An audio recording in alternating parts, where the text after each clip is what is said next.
This week's episode of Retrograde is brought to you by tofutesting.com. You have activated the podcast from the Tycoon Network. And now, on with the show.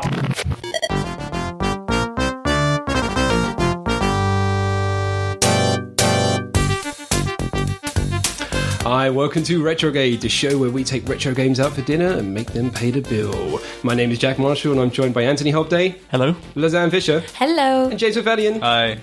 And in today's show, we're going to be discussing the 1994 PC game titled Transport Tycoon. Yummy.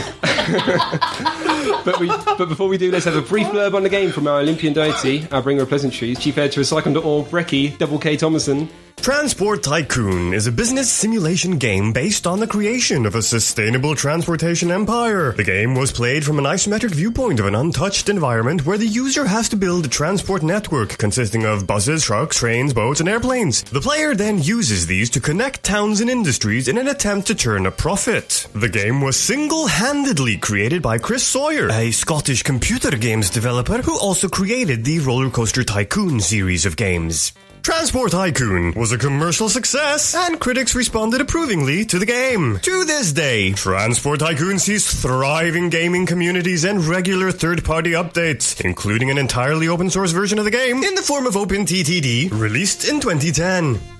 Thanks for that, Brecky. Okay, before we start talking about Transport Tycoon, this is I've got a little note here that says banter. So, anyone got anything? What's been going on, guys? Steam Summer Sale. Oh, yeah. Steam Summer Sale.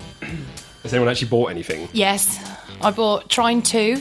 Yeah, shut up. It's a brilliant game. And my brother just decided to gift me a couple of games as well. He bought me From Dust and Braid, neither of which I have played, but I've read about them. Right? Because you bought the Humble Indie bundle, which had Braid in it. The most recent one? Yeah.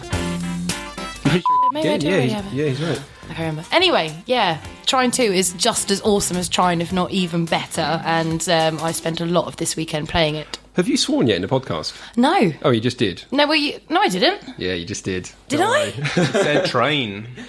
I said Trine. You said the S word. No, I didn't. Very quickly slipped in at the start of that sentence. Did anyone else hear that? I didn't hear it. Oh, okay. It's good thing I've got ears and I'm listening to what you say. But go on. I realised just now that the try in Trine probably refers to the fact that you control 3 characters. This is true. God, good lord. Never even thought about the name before. But, well done. Yep. We should probably mention the fact that we went to Rezzed the other week. I wrote an article on Cycon about it. But it was the second out of 2 shows that we wanted to go to. It was second place. Well, who wants to tell this? Does Lazanne even know about what happened to us? Well, I wasn't invited, so you know. Oh yeah, I forgot about that I'm one. gonna tell a story. Men only. I'm gonna tell a story because it helps to big myself up much more. So we go to Res, which is at the Brighton Centre over here in the seafront, and we notice this huge queue stretching nearly around the building. What's Res? Just stop. Oh, okay, yeah. Res is a PC gaming show with like, well, maybe it's not just PC games, but all the PC and indie gaming show. PC in India. Okay, yeah, put on by I think Eurogamer and Rock Paper Shotgun. And there is a room full of PCs. We went there, play games, have a good time. But we get there and we see this huge queue stretching around the back of the building. And we think, this is crazy. We didn't think there'd be this many people here. We're going to be waiting so long to get in. We join the back of the queue. It takes us about 8 minutes to walk to the back of the queue. And it's not true. Lazanne, I wish we took a video of the people in the queue because You wish you took in a video. Taken. Either way. And because there was some proper cosplay going on. That would have been really weird, though, if we'd just been walking down that queue videotaping people there for no reason. Oh, no, you get your pictures taken with them. It was a bit strange to see so many cosplayers in the queue for Res, I'll admit. But we walked to the back of the queue and, like the player I am, I start talking to the 2 females at the back of the queue. Oh, yeah, you did. How old were they? I don't want to... She was about 15. She was about 15. And she was with also, I'd like to point out that while that's strange in and of itself, Jack's write-up on the website described this 15-year-old girl as being attractive. Was it attractive or was it hot? I felt both of those feelings towards her. So. Yeah, I'm sure. And in our noticed at the defence, time. She's 15, it's illegal in this country. hang on to a be fair, second. we didn't know she was 15, but she was in a Sonic costume and She with was her small. mother. Yeah, so we Jack was guess. clearly talking about her mother. Let's just put that right out there right now, because any other possibility is actionable. Okay. So I asked him about the queue, and it turns out that we're in the queue for the Summer of Sonic 2012 show, not Rezzed, which it turns out had no queue whatsoever. But was in the same building. Same building. 2 gaming shows in one building, one of which is based on a franchise that hasn't had a good showing in quite a while, apart from maybe Sonic Generations. Yeah, colours. Colours. They love colours for some reason. They go mental for Sonic colours. But they had 700 plus people in that show, and they sold out in 4 minutes, 5 seconds, I think it was. Yeah, months ago as well. Yeah, months ago. So we were jealous. We Yeah. wanted to get in that Sonic show. We didn't. And do you know there was a live feed on the website? Yeah. For all the people who couldn't get tickets, you could watch a live feed of the show. And Sonic Radio FM, 24 hours a day Sonic news, were giving away 100 tickets. Wait, there's a Sonic radio station. There's a Sonic Radio station. I'm pretty sure it's on digital radio. But one day I chose not to listen to it. They were giving away I free know, tickets. I know. Come on, Sonic Radio FM. A little something to think about during the course of the episode. What songs would they play on Sonic FM? I want puns of song names to do with Sonic. Like Rings of Fire. That'd be good. Johnny Cash, Rings of Fire. You mean Ring of Fire? Yeah, but rings, because you collect rings. Oh, they would rename Yeah, it. exactly. Okay. You're all going to be thinking about that the whole episode now, and your little pun. No. Has anyone else got any other little banter, any news? Oh, actually, I've got something that was quite interesting. Or, Dazan, you look like you were about to say something.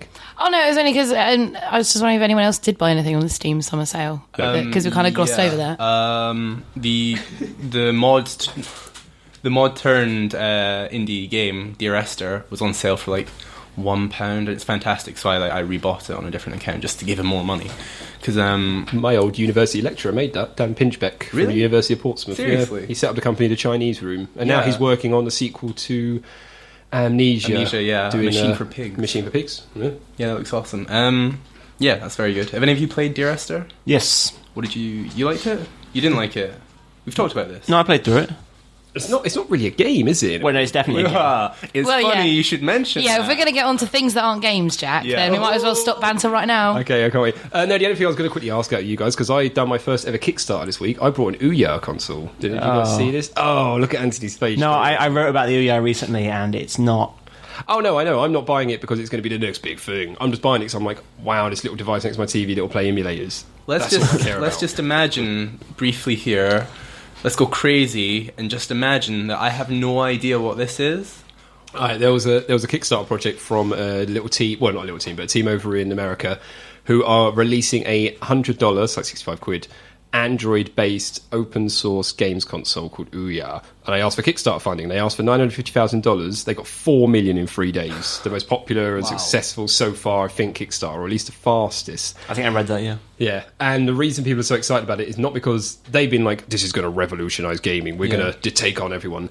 They're not, but people are very excited because it's completely hacker-friendly, open-sourced console that people are going to run wild with piracy and everything. And I mean, it means you can play any Android game on your TV, but mostly I'm buying it for the fact that people are going to put SNES and PlayStation, N64 emulators on it. It's going to be the easiest way, I think, to emulate something on your television. That's why I've got it.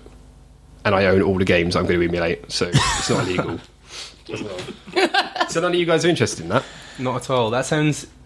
I can do all of that with my computer. And Well, in fact, yeah, do I can do it with my computer. I don't I agree. need to do it on my telly. It's more a thing of convenience. It's just a nice to have all. So if I go around my brother's house, he's like, I wish we could play SNES and N64. I go, do you know what? I'll bring my little Rubik's Cube sized Ouya console, 2 controllers. That's it. That's all I need. The controllers, though, if it plays SNES, if it plays Mega Drive, Yeah. if it plays N64, if it plays PlayStation, if it plays Xbox, then those are all different controllers. So what? There's this controller just going to have like a million buttons, and then they're all different color coded for the different consoles. Or They've been hammering home on the actual Kickstarter video of like what the controller's going to be like. But the other big thing is that because it's hacker friendly and it's got Bluetooth, someone's just going to make a hack for it, so you can play Wii controllers.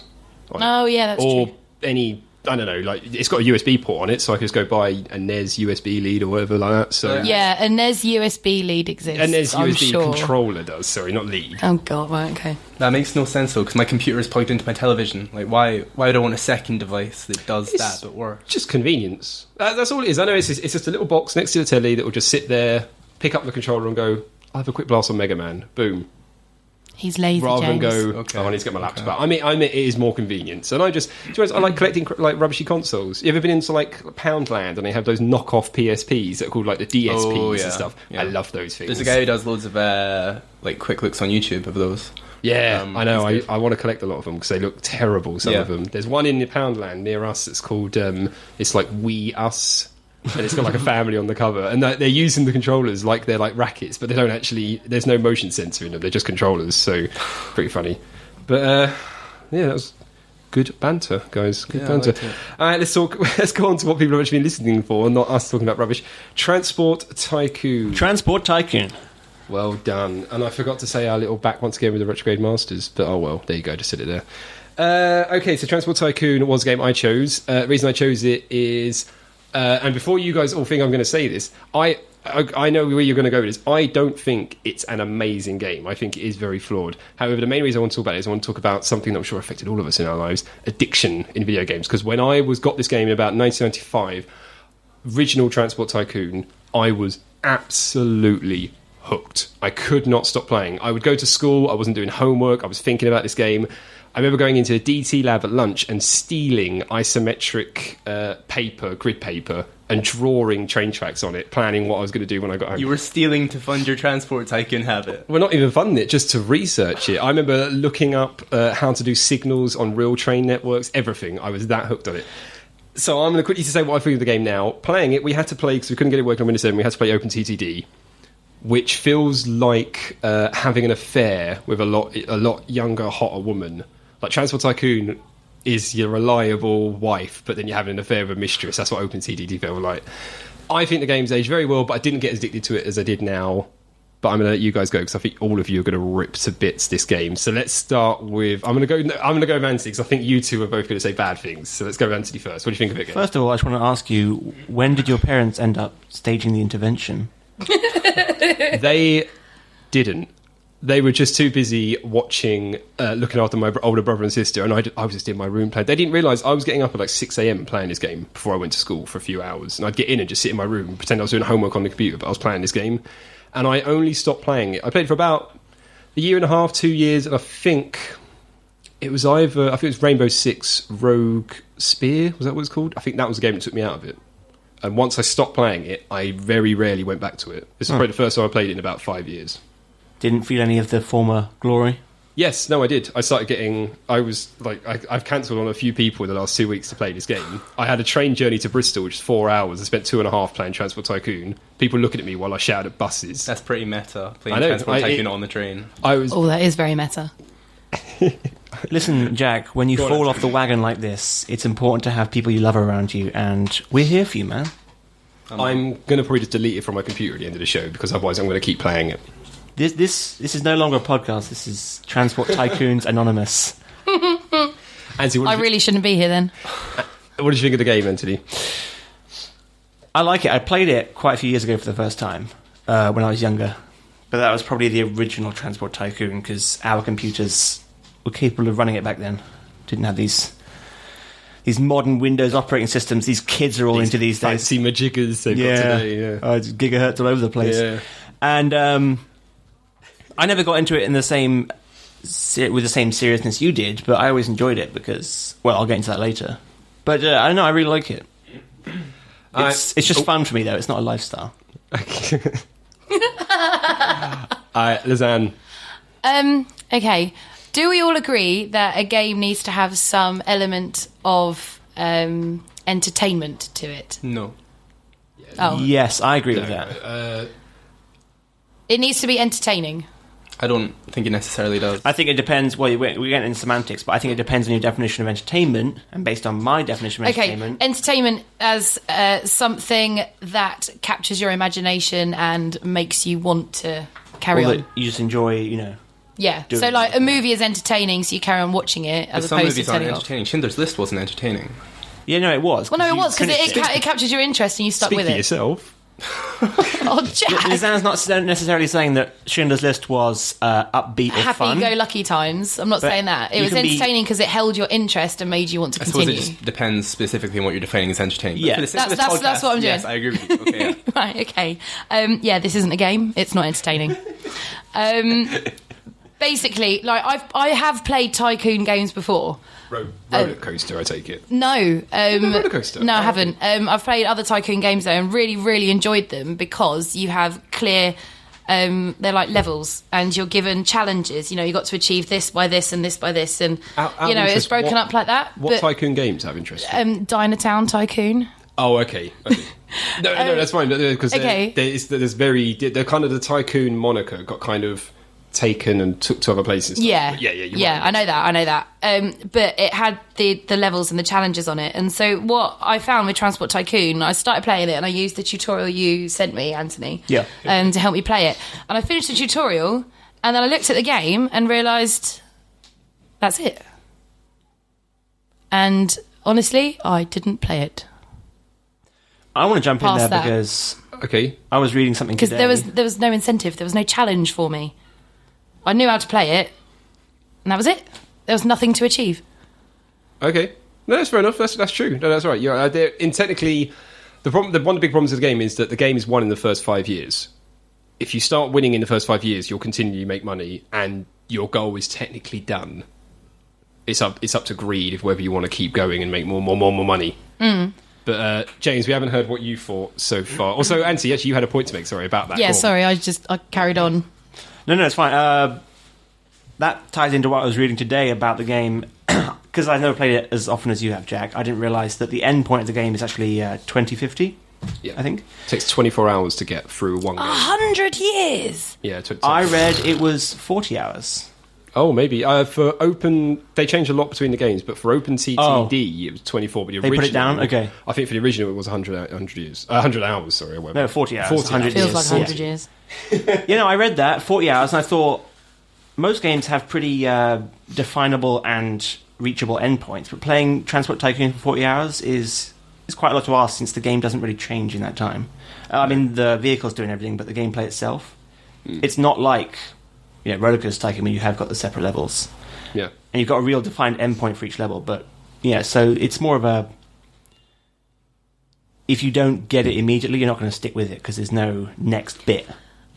Yeah, I mean, the actual concept of the game and the way the game works, and visually, I know it was the open source version, not the original, but I thought all that was brilliant. But the content of the game, building train networks and bus networks and airports, and does not interest me at all unless I have clearly defined goals to lead me through and give me challenges to make me play it. But there was none of that there, and I wasn't interested. I'm not interested in buses, trains, and planes. Planes, trains, and automobiles. It's so close. I'm not interested in those at all, and so without the additional challenges, it is almost a borderline sandbox, almost in a way, because you could just. Did you say borderline sandbox? I guess you could say it is a sandbox game. Oh, I was about to say that things like Grand Theft Auto get given the sandbox moniker, but they are way less sandbox than Transport Tycoon, which is almost purely sandbox because there's nothing saying, "Hey, do this." And I agree with what Zan's saying as well, because when they did Open TTD, one of the changes they brought in was scenarios that people could create and you could download, and the idea was to meet a certain goal by this point. And you're right. And the only thing the game does do is that if you get bankrupt for like 10 years, if your minus figures for like 10 years, I think it says you're now bankrupt, game over. That's the only kind of incentive. But James, we haven't heard what you thought about the game. Go for it. I think there are quite a lot of reasons why someone might play a game. For me personally, I am interested in game mechanics that are difficult and challenging and are addictive and make me want to continue playing. Actually, this can be framed pretty well. I read an article recently that had some kind of graph or chart in it. Essentially, it claimed that there are different parts of your mind like being activated when you're playing a game, and for something called flow to be in full effect, it needs to be challenging, but it also needs to be stimulating. Stimulating. It needs to be keeping your interest, and there is like a key point in terms of gameplay that you need to hit. Secondly, aside from gameplay, an interesting story is something that I will be very pleased to play a game for. Just even a cool atmosphere, like Dear Esther, like I was talking about previously. The story isn't fantastic, but just the ambience, the sort of just taking it in is fantastic. And I think that this game is devoid of any possible enjoyment for me, and it doesn't even I could play it from like an intellectual standpoint and be okay, this is challenging or intriguing, but it's not. It's mundane. It's repetitive. It's not. I genuinely think it's worthless. I completely agree with you, James. At the same time, I was impressed, and I think that this is something that's typical of the time when it was made, at just everything surrounding the game, like the menus, how detailed they are, the amount of information that's attacking you at once. Even the fact that there's a jukebox in-game, I thought that was incredible. But I'm also very averse to having to look up a tutorial to play a game. I don't want to have to do that. I'm surprised. Yeah, I'd say that's one of the hardest thing about Transport Tycoon is probably the fact that it's incredibly there's no tutorial. It's very unuser friendly. Is that the right term? I guess. For Yeah, that? it's. But that's just out of interest. It has no soul. Yeah. Okay. There's no depth. Did No you character. guys? It's shallow. Oh no, depth and shallow. Now that's one thing. 'Cause Oh, okay. is. What, making Well, a station with 6 different tracks and loads of platforms and oh my god, the coal from the mine. Oh my god. I'm going to show you. Yeah, real depth. Just Jack. to show you the fan base. Okay. Do you want to see the formula of they worked out the formula of how to. Did you guys, out of interest, both succeed? Did you start making a lot of money and you were doing well in the game? I played the tutorial, realised what the game was, and played Trine 2. So, okay, how many hours did you put in? About half an hour. Okay, let's be I honest honestly now. could not then do you're it. void of the game. You can't just play a game for half hour and pretend that you think you can sum it up in half hour, right? I'm not attempting to sum it up. I'm giving my opinion on it, which is the whole point of this. I think that it's part of the game's The job fact to ensure is- that you want to play it for longer than Exactly. half The an hour. fact that I actually could not. I played Gunstar Heroes for longer. The fact that I actually could not. Yes, well done, Anthony. You win on that one. The fact that I actually could not even force myself to play it okay is that's my review of the game. To be fair to Lausanne, I think playing Transport Tycoon for half an hour gives you a fair shake of its That's true. You do see appeal it. or lack thereof. if you see what I mean. Yeah. I mean, the design, the game, the way it works, the amount of detail in the menus, like you were saying, everything like that, it's all to be admired, especially at the time. And I do recognise it is a quality, well-built game. It just didn't interest me in the slightest. And I couldn't force myself to play it. Go on. Does anyone else want to jump in? You look like you're eager to jump on the gun and say something. I actually wrote down a question that ties together what we've been talking about for the last 5 okay. minutes. It's got a very sharp learning curve because there is no in-game tutorial. So you've still got to dive in or look it up or maybe read the manual if it came with a manual that told you what to do. And it's a relatively boring subject matter. Transport, you know, Tycoon. I think that's what made Roller Coaster such a bigger success. As much as it loved to was more Transport, fun. Roller Coaster was more fun. Yeah. So that made me wonder, since that stuff kind of limits the potential audience, but that it does have a really solid fan base anyway, like real fans of the game. Yeah, it's still huge. Oh, You're an example, Jack, God, yeah. living and breathing.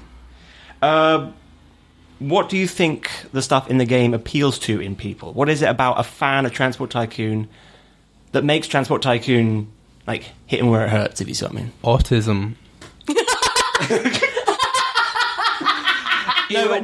In a weird way, I kind of agree to the point where Oh my god, James. the reason I got so addicted to the game. right. The reason. Oh my god, you're so right. This means I'm not autistic. Yes. Not sure reason- this should be the litmus test, guys. The reason I got so addicted to the game, and this is a really strange thing of saying, it's the neat freak in me.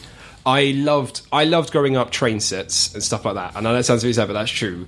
And there's something about connecting all the places, connecting all the villages, making things neat, having the cities, watching them grow, building train networks. How well organised is your bookshelf? It's quite neat. I'm a neat person, and that would be my management. My sister as well. She would love the game. She used to square off all the cities and make them like what's the word? Perpendicular? Is that the right word? Perpendicular is one line going across and then one line crossing it. Do you mean parallel? No, not parallel. Just squared. Basically, everything was nicely squared Right. off. Right, basically. Yeah, it's just a square. Just squared, and that's what she used to do. And I'm the same. And and that's what got me the most is that I loved zooming out and looking at this island, just seeing trains all over the place, and they're all running. And I've got like stations that are 7 long with like 8 tracks coming out, and I love it. It is something about that got me in. Okay, I think this is worth exploring because Addiction, autism. This isn't a is psychological hard-hitting. analysis of me. No, you're a self-professed neat freak and you love the game, and I'm quite a neat freak, and I can definitely see the appeal. I'm very, very messy. Which is probably why I didn't like it. What's your bedroom like? Hello. Well, We'll have a look later. sorry, just coupled with the after I said my name earlier. That's creeped out. Getting weird. No, aside from the skulls of my enemies, my room's pretty not messy, but untidy. Yeah, it's not grid So based. maybe there's a correlation between tidiness and Maybe so, interest in Transport Tycoon. As James already said, autism. Yeah, I completely agree with Lisanne that anyone who has a tidy room has autism. Yeah. That's not a correlation Out we of can make. interest, this might be an interesting. This was a game that in my life I've definitely became the most addicted to. The only other game I came near as this addicted was probably Day of Defeat on like a Half-Life engine, and then Fallout 3. What games would you say in your life were you most addicted to? I only ever play one game at a time, and I don't start a new game unless I have a big chunk of time free because I get addicted to that new game straight away. Pokemon? Yes. Yeah. Okay. Yeah, Pokemon Red, when we did that for the podcast, I was on that all the time. When the Galaxies came out for the Wii, I just sat down, just played them all the time. The Harry Potter games, the same thing. Zelda's the same thing. Any new game that I get, as soon as I get it, I just sit down and play it and play it and play it, and I try not to do anything else. It's a good thing they're not just all so I play the game. open-ended then. You might... Like Transport Tycoon. Yeah, if you got addicted to games like that, you might, just What about you, Anthony? lose your life like Jack did. What game have you soaked the most hours into? Or that you could say you were probably at the level where you were kind of addicted to it. You were playing it non-stop. I'd have to say the only game I'm addicted to, Jack, is the Game of Life. Oh, God. What, the Oh, that's a game? board game! That's a brilliant game! I love that game. Not the board game. You said the Game of Life. The Game of Life, right? That's what it's called. You guys are terrible. Your answer was terrible. What game have you been addicted to? Answer the flipping question. I'm a player at the Game of Life, my friends. Answer the question. Well, you're losing at it, I'll tell you that. Yeah, this isn't going well for you. Just answer the question, Anthony. Snap. Okay. I'd start again if I was you. Probably... I played a lot of Day of Defeat Source. Yeah? It's probably the Source multiplayer games. Counter-Strike. Left 4 Dead 2, I've played 800 hours of. That's a lot. Impressive. Yeah, that's a hell of a lot. But that's like 1 hour a night for... 800 days. Yeah. I did the math, don't worry. I did it in my head. Maths. Second time I've corrected you on that I only now. did one sum, so it's math, not plural.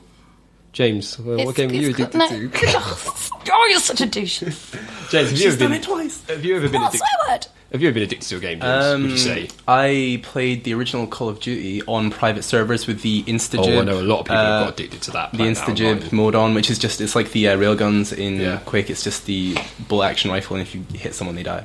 I played that a lot. Like a lot. So yeah, I'd say that. How much did you play it? Too much. Would you say you played it a lot? Well, I Steam wouldn't go that far. Steam has that horrible thing now where it has a counter.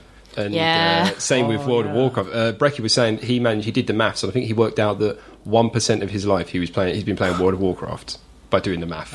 That's how long. But to be fair, It's not that impressive. A lot of time is Well- just like spent idle, like you little tab and do something. It's not all like intense playing. Like Well, I guess so, but it's not like you're doing other things. You're still kind of sitting there. Yeah. I guess eating a sandwich or whatever. Yeah. Crying, probably something like that. I don't know. Yeah, eating a sandwich.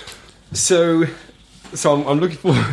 I'm looking forward to seeing the grading of this episode now. But one thing I'd like to talk about is the community, because the fact is, I mean, we played OpenTTD, which is a completely open source version of the game that some guys went together, took all of the artwork, made all of the artwork again, all of the code again themselves, and made the whole game so they could release it for free in the form of OpenTTD, just because They reverse engineered the original game. I read that today. I thought they'd gotten hold of the code base, like Chris Sawyer. had No, been they a broke it pro. down and had to rewrite it again. That's the only way it could be legal for them to do.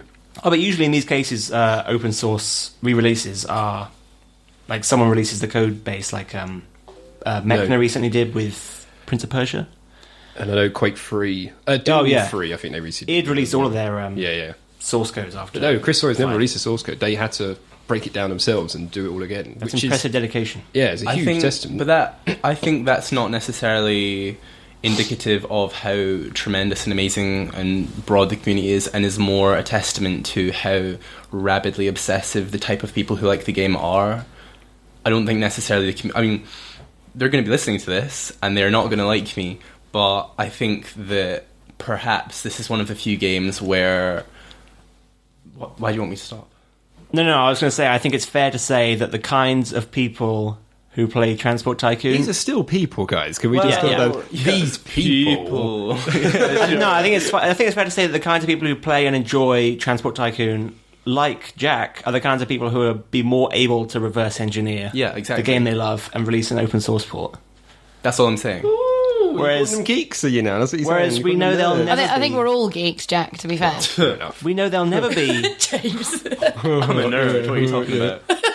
We know there'll never be another an open source port of The Sims, because the kinds of people who really enjoy that aren't the kinds of people who could reverse engineer The Sims. There's only a few other games I can think of done it. No, Theme Hospital. They've mentioned. Yeah, they're doing it open THX. And there are a lot of people that try to do open source and they normally just give up because it is a huge, colossal thing to take on. And something I mentioned earlier, I want to show you. I mean, the amount of tutorials and forums, and when they made OpenTTD, they put so many changes in. The game's got online 255 players can play at once on this game on a huge island together over 16 industries. That's cool. That's how much they put in. Oh, the game, the original Transport Tycoon, if I remember, Transport Tycoon didn't have multiplayer, but Transport Tycoon Deluxe, I think, did, but only for like 4 people. These guys have come along, increased the map size by like, I don't know, it's like 50 times bigger or something, and put this huge multiplayer in. And just this week, NeoGAF, who do their Let's Play thing every week, this week they were doing Transport Tycoon by just sheer luck. Oh. And they had 255 people all playing at once on this game, and this one guy built a huge boat, because one thing they brought into OpenTD was streams. So a guy built a stream all the way across the map with his boats going across, and no one could get across that side. It was like a big divide. It was like the Berlin Wall in Transport Tycoon. Awesome. So that's the level. And I mean, one of the things, and the fans, they went crazy. One of the biggest things in the game that people go nuts over, that even I've never fully got my head around, is signalling. One of the core things in the game is signalling, and you're going to think, what? I'd like you to Learning just how that to statement. signal trains. Seriously, I know. just Train the fact, signals. Just the fact that you've had to say one of the core things in the game is signalling. That's not encouraging. That is I mean, my granddad, The after level of depth in the signalling is incredible. my granddad, after he left the Navy, worked in a signal box and did this for real. And so I do have a lot of respect for actual signalmen. But to be honest, If you're out there, you know. to be honest, in a game, the core of the game is learning how to make signals for trains. It's not the core of the game, but it's one. And you just said it. No, okay, sorry, I rephrased wrong. It's one of the biggest. It's one of the big mechanics of if you learn how to do that, the stuff you can create is nuts. And it's Is it actually nuts, though? Oh, people have It's built, Transport Tycoon now. people have built train networks that honestly could rival like London Transport. It's insane. I've seen Except for the fact that they don't exist. Yeah, they don't.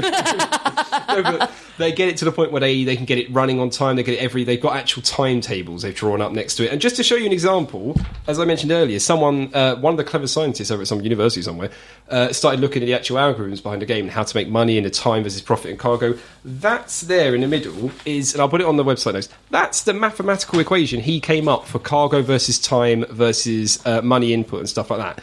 And I've not seen people go to that level of maths in a video game before. And he's got whole written research papers for his doctorate on economics and stuff based on this game. And I mean, I know what you guys are saying. That doesn't make it a fun game, but it is an impressive testament. It in fact reinforces the autism claim because typically people with autism tend to be very good at maths. Not everyone, obviously, but typically that is a trend. But see, Jack, I disagree. Interesting. I disagree with your point. Like fundamentally, I don't think the fact that you can come up with some not even incredibly complex, just complex equation like that means that the game is any more deep than something that the average person would play. Yeah, I think it's just a testament to the fact that someone has taken the time to analyse it to that degree. I think you probably could come up with something like that if you're looking at various variables in pretty much any game. I agree. It's just I'm just trying to point out more that I guess you guys are right. There is a incredible rabid community fan base that I guess I don't belong to, but I can see why they're doing all this. And when we do these games each week and I have to research trying to find music, sometimes it's quite easy, like with Donkey Kong. With Gunstar it's a bit trickier. So far of the games we've done, in any game I've ever played before, I've never seen so much dedication to a game as I've seen with the guys doing Transport Tycoon. I mean, they're still to this day putting out mods and graphics packs and sound files and everything, and I've never seen. And this game, we're talking 20 years old now. This game's getting even Doom has kind of quieted on the mod side now. Is it actually 20 years old? 1994 first released. That is 18, sorry. Yes, okay. I did 20 years, and they'll have a big anniversary in 2 years' time. Also, the fact that the original game was made by Chris Sawyer, a Scottish programmer, all on his own. He made Roller Coaster Tycoon as well, all on his own. He must be minted. No. Well, no, because everyone's playing the open source version now. Well, yeah, he's never bothered to update 27. If he was canny, he'd have updated that to work on new Windows operating systems and made everyone buy it again. I know for a fact that he made so much money out of Roller Coaster Tycoon 1 and 2 that like the last game he released in 2004 called Locomotion, and he was consultant on Roller Coaster Tycoon 3, and he's basically in retirement. He's just happy to sit back and chill and do what he wants now because he's minted. I mean, one guy made, and Roller Coaster Tycoon was a big game, wasn't it? It sold very well. How did he sell it to begin with? Like, did he approach a publisher? Microprose were his publisher. That was it. He just went to him and said, "I've made this game." That was it. He just put it out. Because just that story kind of reminds me of Gary from Gary's Mod, who's now incredibly rich as well. Yeah. What are you going to say, Anthony? You got a point. I should say that, correction, he did get help with the graphics and music. Yeah, John Broomhall did the music, I think. Which, come on, music was quite catchy. Nice little bit of jazz. I thought it was pretty bland. It's good. It was like elevator music, but I'm a real fan of elevator music. It was not elevator No, music. I love elevator music. It was jazz and a little bit of bebop in there. Like, But it was also fanatically retarded. Like, why? I swore. But seriously, just think about it, because why is that music associated with trains and planes and stuff? Why it doesn't? It was because you start in the 1950s. I think that was maybe one of the things. But it's also just fact. I mean, why are any soundtrack kind of the way they're done? Because it was just like a nice little helps convey the story. It matches the action. Well, it matches the emotions of the characters. Maybe it's right. It's elevator music because it's meant to be a comforting, relaxing, addictive game. That you don't want the music to go. You want it to just be nice little. No, what you guys don't know is that when you get closer to 2050, it changes to techno music. Oh, really? It goes up. Oh, okay. I don't think it does actually. No, it's definitely not true. But Chris saw I wasn't that again, far open forward TTD, you could load in your own MP3s, so you could listen to a little bit of like Let the Bodies Hit the Floor while or you're doing your train tracks. just mute it and put actual iTunes on, which is what I did. I found the music annoying. I turned it off. So did you even play this game? Did you just put it in a little window in the corner while watching like something else? Just like kind of went click, click, click. God. Can't wait for your next games. Oh, Super Mario World we're doing for you. Yeah, that's going to be difficult to switch that. Can't slag that one off, to be honest. Well, to be fair, you had a great shot of Pokemon, so you can take it easy next time. Also, something to interest fans of the show. Although we should actually probably take a break for our sponsor, so we'll head over to them now.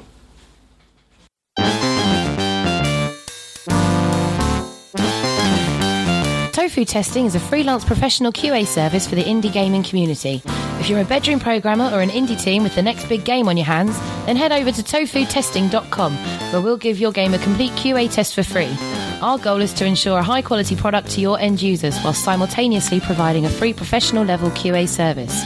Tofu Testing has already worked on critically acclaimed indie games such as Applejack 2 by My Owl Software, Vessel for Strange Loop Games, and Pirates of New Horizon for Exit Strategy Entertainment, and your game could be next. So head over to tofu-testing.com to submit your game for free.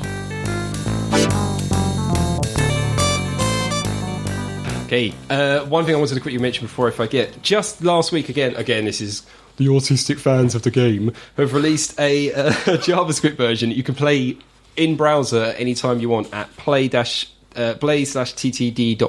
Wait, say that again so I can write it down. play-ttd.com. No, seriously, I mean, you can play it online for free. That's awesome.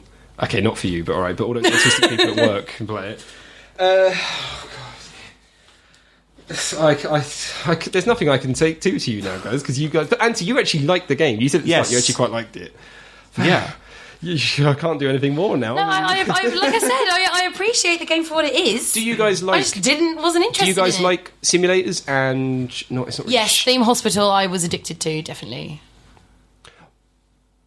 I guess because that had scenarios, you had levels, and I guess that's why that makes it a lot better. I'm trying to think of another game like SimCity. Did you ever get into that? I did try it, and I played it for longer than I played Transport Tycoon, because it was slightly more interesting than trains.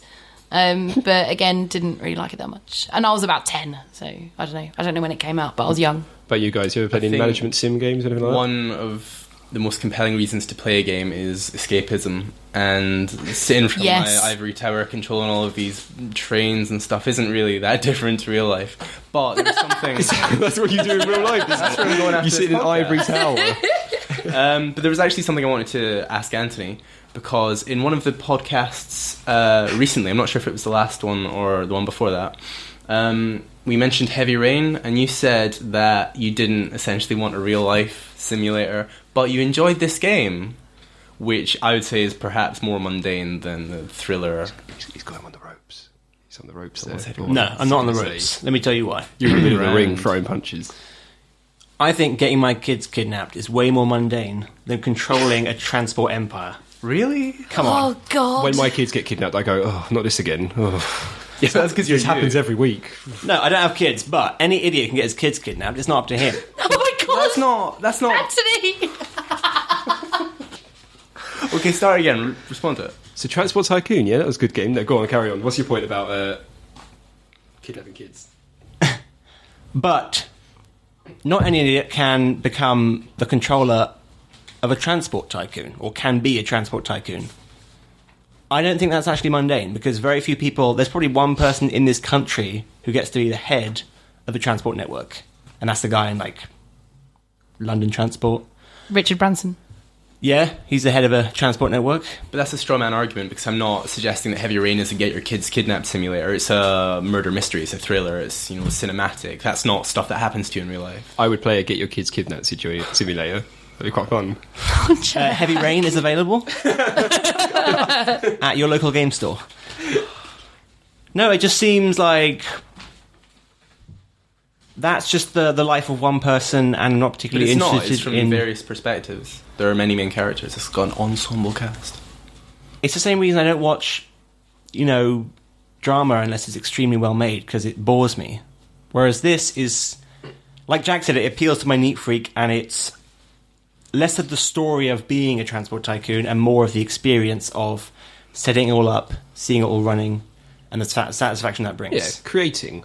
It's creating. I mean, it's the same reason why kids play with train tracks. Or Lego. Not so much Lego, because I think there's more free-form creativity. I was going to say Lego, to be honest, but literally like creating a train track. That's why little boys play with cars. That actually reminds me of a point I wanted to make but did not remember until right now. Go. And that is that I can fully appreciate why someone might like it, even if I don't. Mm-hmm. Yeah. And I think the feeling that you get from the game, and the feeling that makes you want to play in some cases, is the same feeling you get from doing something constructive. Like, for example, I get a similar feeling from playing the piano, or someone might from cooking an excellent meal, or painting a painting, or whatever. And I think it's kind of poisonous. You're a busy man. Well, yeah. I think it's kind of poisonous because you're essentially creating nothing of value. And you could, I think this is one of those situations in which you genuinely could be spending your time better and getting the same feeling. Okay, but, I mean, you were saying earlier about escapism, but can you not see that someone's escapism might be creating... I mean, I escaped in this game. Yes. Could not creating a train network like that be a form of escapism for some people? I think it would be bizarre. It's not. I don't think it's the. There is still a reward system. You build a good train track and you get money. You logically look at a power station that's putting out more coal, and you think about the distance away from it. Is it going to cost you too much? There's a lot of balancing in the game of finance, stuff like that. And I know you think, well, that's incredibly boring, but that's the reward. That's what's nice to see. Like, I built a great train track there. That's going to make me a lot of money. That's my cash cow. But you could feel that way about things that will actually make you a lot of money. But can I say that apart from some very high-level competitive gamers, the same argument could be made about any game, and it's not just that Transport Tycoon is time-sapping, but I mean, you can't play Mario and make money from it. My point is that the feeling you get from those games is different. Like, the reward system, the mechanical thing that's happening to your mind is different. I think the reward in those is not so much the feeling of a constructive effort. It's more just, oh, hey, this was fun, or adrenaline, or just shock or fear in the case of... I think as long as it's an emotional response to the other games, whereas this game, there really isn't any room for emotion. I think as long as you've enjoyed the time you spent on something, then it doesn't matter...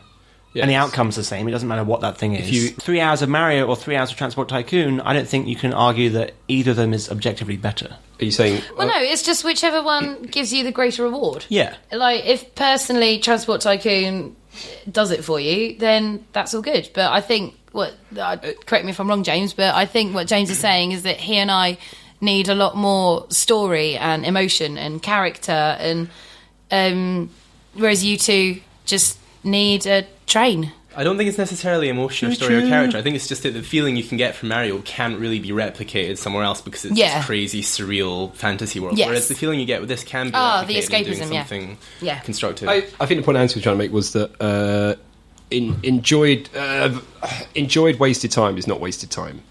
Yeah. Yeah. I guess, but I know where you're coming from as well, because you're saying it's a game that's so sort of mundane and constructive that you think, why would you not? You're not escaping from reality with Transport Tycoon, which you do in a lot of other games. One thing I did read about this game, though, that I was pleased about, and I was quite nice.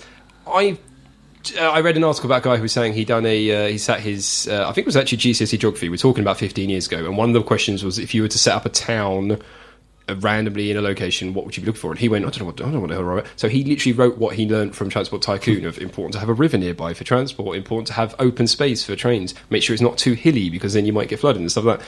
And he got a really good grade for it. And I do think that one thing, Transport Tycoon, there's a lot of finance in it, a lot of balancing. You have to be, sack train drivers, like most simulating games. So I do like that one thing. You do learn quite a lot. I learned a lot playing the game. I think for the financial aspect of it alone, if you're willing to put time in to learn how that works, then that's a pretty useful feature. Because it shows you a full, well, maybe not a full balance sheet, but a balance sheet in the game, how you would see a balance sheet in a business. Oh, there's loads of stats and stuff you can look at. It's nuts. Yeah. So if you're willing to get into all that, I mean, if you are willing to get into that and understand it, you probably wouldn't have trouble with that stuff anyway. But it's a good early introduction, and I think it helps maybe regulate any organisational impulses people have. How would you guys argue that... I take it you don't enjoy, say, Championship Manager? No. No. Oh, okay. I love football. I do love football, but I have no interest in playing that game It at all. does remind me, even though, Championship Manager you've been in trades, but it has a lot of similarities with Championship Manager in that terms of balancing the books and finance, which you're right, is, you think, why would people find it interesting? But I guess that's why we play games. That's why there's a variety of games, are there? Mm-hmm. Good thing. Anyway, we better wrap up the show with the grading retrograde time. And because it's my game this week, I get to pick. So I'm going to say, keeping it simple, let's grade this game, not on like a scale, but if you were to compare this to a piece of transport, what kind of transport would the game be? I know Lizanne's is going to say a car with one wheel missing. No, I'm not going to say that at all. I'm going to say... I know what I'm going to say. I don't know what... I've decided. I'm going to say it's a train. I'm going to say it's a plane because the plane's the most efficient form of transport, and it's the one that can give you it can take you places where no other form of transport can take you. I would compare this game Damn, to... that was poetry. That was beautiful. That's the best thing I've Tear ever rolling said. down my cheek right now. I know. I would compare this game to a pair of walking shoes because technically it's Reliable. not really a form of transport, and technically this isn't really a game because it's not entertaining. So, yeah. I think thousands of years of people walking around to get places would disagree with you, but okay. No, but technically it's not a form of transport. Jack said a form of transport, i.e. a type of vehicle. So it's Living in not- the future, And apparently. so- it's not a game, is what you're saying. Yeah, So- because it's not entertaining, as my first point at the beginning of the show was. It's just a screensaver, right? I didn't find it entertaining. There we go. So we got a plane, pair of shoes. Anthony? I would say it's like a Pegasus, because Pegasi are awesome. I think you'll find Pegasus was the name of the flying horse. They're actually just called flying horses. Pegasus was the name of one particular flying horse. Just FYI. Or is it Pegasus? Don't challenge me on my Greek mythology, dude. So you're going for a flying horse. Sorry, why? Okay, so let's say that flying horse was a reasonable form of transport, which, to be honest, I'd be riding if I was thinking. Why, sorry, did you say Pegasus? Hang on a second. Flying horses are awesome, so don't say, let's just say it's a reasonable form of transport, okay? Because people in fantasy books have been using them for years, and they seem to be getting around fine. And I'd say it's like a flying horse, or a Pegasi, because... Pegasuses, yes, that's it. Because Pegasuses are awesome. Flying Awesome. horses. I love that. Thank you. I didn't realize. Okay, Anti's on my level. I thought you were kind of. Yeah, it's a good game. Okay, James. That's so like I'm just not interested. Go on, James. There What's are your lots of things I could compare this to. I suppose hovercraft specifically, if I were to be honest, in terms of a mode of transport, it would be the emaciated slave that carries me to and from work. Because I would also give that a 5 out of 10, which is what this game deserves. So the slave that carries you from work is a 5 out of 10. 5 out of 10? That's generous, James. His name's Steve. I want to know what's below the 5 out of 10. If emaciated slave... His wife, then his children. A midget slave, yeah. And one's just like a badger or something. A group of badgers. That's going to be better than one. That's pretty good. Strapped 2 to each foot. I've changed my grade. Oh, Gordon. It's not a Pegasus is anymore. No, it's not a Pegasus anymore. It's like this game is a form of transport where you stand still, but the Earth is spinning really quickly. Because when you play it, you think you spent no time at all. You haven't gone anywhere. You look at the clock, and it's like 3 a.m. I bet you had that a lot of times, Jack. Yeah. Assuming your parents let you stay up that late. I would go to bed, and then they'd go to bed, and then I'd wake up and play it. Sneaky. Turn the volume down, back down, so they couldn't hear that, and then. But you couldn't hear it either. Then woo, woo, all aboard the gravy train. That was the That was my life for God. till I was 13, 14. Did you name your trains, Jack? I used to name my towns because basically, eventually in the towns, if you played it for 1.5 hour, they would know, the authority would say you're not allowed to build here anymore. So I'd rename the towns to things like "Don't come here" and "This town sucks" and stuff like that. They only do that if you lower your rating, Jack. You were a bad player. Well, no, they do it if you like demolish half the town to build an airport, which is what I used to do quite a lot. Okay, well that wraps up quite nicely. I guess that's pretty much deadpan in the middle. If I was to give that a grade, I'd say on average out of us, it's probably about 5 out of 10, which I think is the lowest we've given so far to a game. Yeah. Very well. I mean, it's a hard one because 2 of us hated it, 2 of us loved it. So, there we go, mix and match. Okay, a reminder that today's episode is brought to you by tofutesting.com. Make sure to head over there and give those guys a check out. If you want to get in touch with us, you can find us on Twitter at Retrograde Show. That's at Retrograde Show. You can email us whenever at retrograde@psycon.org, and you can also follow us and like us on Facebook. Just go to Facebook and search for Retrograde, funnily enough. We'll be back in 2 weeks with Kirby Superstar for the Super Nintendo. Is that right, Anthony? Yes. I should say this is a game I've never played, and I wanted to do games that I have never played because that gives you a different perspective from how you don't have the nostalgia aspect. You're coming at it from the present.